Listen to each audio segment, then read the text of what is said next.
Good morning everyone, welcome to U K story book. അങ്ങനെ മോളുടെ birthday celebrate ചെയ്യാൻ വേണ്ടിയിട്ട് നമ്മൾ നാട്ടിലോട്ട് വന്നിട്ടുണ്ടായിരുന്നു. ഒരു 1 മന്തിന് നമ്മൾ ഗസീബോ ഹെറിറ്റേജ് എന്ന് പറഞ്ഞിട്ട് കൊളപ്പുള്ളിയുള്ള ഒരു കൺവെൻഷൻ സെൻറ്ററിൽ ഈവനിങ് ആയിരുന്നു പ്രോഗ്രാം കണ്ടക്ട് ചെയ്തിട്ടുണ്ടായിരുന്നത്.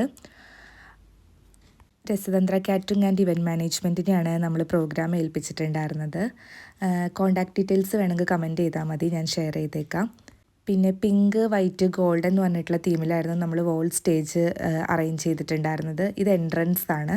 പിന്നെ ഫുഡ് കഴിക്കാൻ സെപ്പറേറ്റ് ഏരിയ അറേഞ്ച് ചെയ്തിട്ടുണ്ടായിരുന്നു. അതിനോട് ചേർന്നിട്ട് തന്നെയായിരുന്നു നമ്മുടെ കേക്ക് കട്ടിങ്ങിൻ്റെ ഏരിയ ഉണ്ടായിരുന്നത്. ഹൈഡ്രജൻ ബലൂൺസിൻ്റെ കുറച്ച് വർക്ക്സൊക്കെ നമ്മളതിൽ ഇൻക്ലൂഡ് ചെയ്തിട്ടുണ്ടായിരുന്നു. പിന്നെ എൻട്രിയുടെ ടൈമിൽ പൈറോ വർക്ക് കൊടുത്തിട്ടുണ്ടായിരുന്നു. പിന്നെ അതുകൂടാതെ തന്നെ ലോലിപോപ്സ്, പോപ്പ് സ്റ്റിക്സ് അതൊക്കെ ഈ കേക്കിൻ്റെ കൂടെ തന്നെ ഇൻക്ലൂഡ് ചെയ്തിട്ടുണ്ടായിരുന്നു. അതും പിങ്ക് വൈറ്റ് തീമിലായിരുന്നു. കേക്ക് കട്ട് ചെയ്യുന്ന സമയത്ത് ആമിക്കുട്ടി ഇച്ചിരി മൂടിയായിരുന്നു. ആൾ ഫുള്ളി കോൺസെൻട്രേറ്റ് ചെയ്തത് ആളുടെ സ്നാക്കിലായിരുന്നു. അപ്പോൾ നമ്മളതിനെ കേക്കൊക്കെ കട്ട് ചെയ്യേണ്ടി വന്നു. പിന്നെ കോമ്പയർ ചെയ്യുന്ന കുട്ടി നമ്മളോട് UK ഡെലിവറി എക്സ്പീരിയൻസിനെ പറ്റിയിട്ടൊക്കെ ചോദിച്ചിട്ടുണ്ടായിരുന്നു, ആരുമില്ലാതെ മാനേജ് ചെയ്തതൊക്കെ. അപ്പോൾ അതൊക്കെ നമ്മൾ ജസ്റ്റ് ഡിസ്കസ് ചെയ്തു. പിന്നെ ആഫ്റ്റർ കേക്ക് കട്ടിങ് മെൻ്റലിസം പോലത്തെ ഒരു പ്രോഗ്രാം നമ്മൾ സ്റ്റേജിൽ അറേഞ്ച് ചെയ്തിട്ടുണ്ടായിരുന്നു. ഈ ചേട്ടനാണ് അത് ചെയ്തത്. ആളെല്ലാവരുടെയും മൈൻഡ് റീഡ് ചെയ്യുമായിരുന്നു. അപ്പോൾ അഡൾട്ട്സിനൊക്കെ കുറച്ചും കൂടി എൻജോയ് ചെയ്യാൻ പറ്റിയായിരുന്നു ആ സെക്ഷൻ.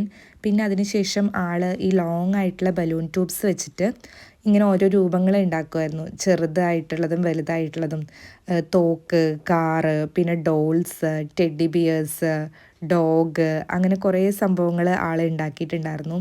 അപ്പോൾ കുട്ടികളൊക്കെ അത് ഭയങ്കരമായിട്ട് എൻജോയ് ചെയ്തു. ഈ ബർത്ത്ഡേ പാർട്ടിക്ക് എല്ലാവരുടെ കയ്യിലും ഇങ്ങനത്തെ ഓരോ സംഭവങ്ങളുണ്ടായിരുന്നു. അപ്പോൾ നമ്മൾ ഗിഫ്റ്റിന് പകരമായിട്ട് ഇതായിരുന്നു പ്രൊവൈഡ് ചെയ്തത്.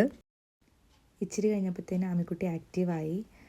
അവളുടെ ഡ്രസ്സ് നമ്മൾ റെഡിമെയ്ഡ് അല്ലായിരുന്നു, ഡിസൈൻ ചെയ്യിപ്പിക്കുകയായിരുന്നു ചെയ്തിട്ടുണ്ടായിരുന്നത്. പിന്നെ നമ്മുടെ ഡ്രിങ്ക്സ് ഫസ്റ്റ് തന്നെ ഫാഷൻ ഫ്രൂട്ടിൻ്റെയും ഒരു വാട്ടർമെലൻ്റെ ഫ്ലേവറിലുള്ള 2 വെൽക്കം ഡ്രിങ്ക്സ് ആയിരുന്നു പ്രൊവൈഡ് ചെയ്തിട്ടുണ്ടായിരുന്നത്. പിന്നെ കബാബ്സും ലോലിപോപ്സും ഉണ്ടായിരുന്നു.